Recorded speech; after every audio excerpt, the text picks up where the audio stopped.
Hi friends, welcome back to my channel. ఇదైతే ఈరోజు మధ్యాహ్నం వీడియో. ఒక కర్రీ చేద్దామని చెప్పేసి అయితే అన్నీ ప్రిపేర్ అయితే చేసుకున్నాను. ఏంటా కర్రీ అంటే అలసందకాయ కర్రీ అన్నమాట. ఇది చూడడానికి సేమ్ బొబ్బరికాయ లాగానే ఉంటుంది కానీ కొంచెం పొడవు ఉంటుంది. అయితే ఈ కర్రీ చేసి పెట్టడానికి మెయిన్ రీజన్ ఏంటిదంటే, నేను దీన్ని ఒక 1.5 ఇయర్ బ్యాక్ నా యూట్యూబ్ ఛానల్లో పెట్టాను. పెడితే నాకు ఒక వన్ మంత్ బ్యాక్ ఒక మెసేజ్ వచ్చింది, అంటే ఒక కామెంట్ వచ్చింది. ఏంటంటే, ఏంటో కర్రీ అని చెప్పేసి అన్నీ సోది చెప్తారని చెప్పేసి వచ్చింది. నేను వాళ్ళకి రిప్లై ఇచ్చాను, ఈసారి అవి తీసుకొచ్చినప్పుడు కరెక్ట్గా ప్రాసెసే చెప్తానని చెప్పేసి. అయితే ఇప్పుడు మనం ప్రాసెస్ అయితే స్టార్ట్ చేసుకుందాము. స్టవ్ ఆన్ చేసుకొని దాని మీద ఒక బాండీ పెట్టుకొని దాంట్లో ఆయిల్ వేసుకొని అది కొంచెం వేడైన తర్వాత మన శనగపప్పు, మినప్పప్పు, జీలకర్ర అండ్ ఆవాలు అయితే వేసాను. తర్వాత ఉల్లిగడ్డ కూడా వేసాను. ఉల్లిగడ్డతో పాటు పచ్చిమిర్చి కూడా వేసి ఫ్రై అయితే చేసుకున్నాను. అయితే ఇక్కడ ఇవన్నీ ఫ్రై అయ్యేదాకా మనం వెయిట్ చేయాలి. ఫ్రై అయినాక దీంట్లో కొంచెం పసుపు అండ్ అల్లం వెల్లుల్లి పేస్ట్ అయితే వేసుకోవాలన్నమాట.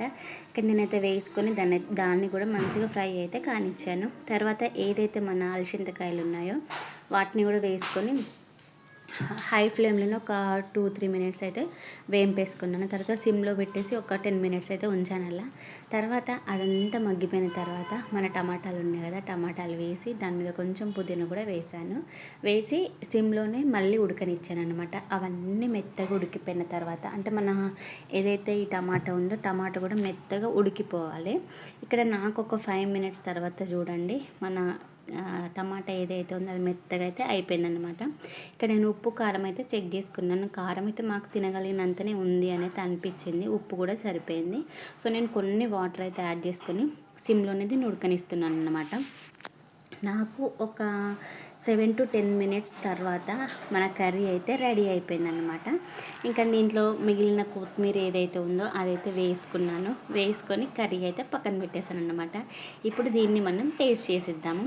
ప్లేట్లో కొంచెం అన్నం అయితే పెట్టుకొని మన అలసందకాయ కర్రీ ఏదైతే ఉందో దాన్ని కూడా వేసుకున్నాను.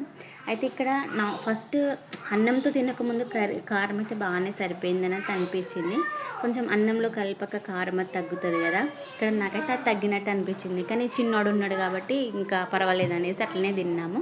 కర్రీ టేస్ట్ అయితే బాగానే ఉంది, ఉప్పు కూడా బాగానే సరిపోయింది. ఎస్పెషల్లీ వీడియో వచ్చేసి ఆ కామెంట్ చేసిన వాళ్ళ కోసం మాత్రమే పెట్టాను అన్నమాట. ఈ కర్రీ మీకు ఎవరికైనా తెలిసి ఉండుంటే కామెంట్ చేయండి. అండ్ ఈ వీడియో మీకు నచ్చితే like and subscribe. Bye friends.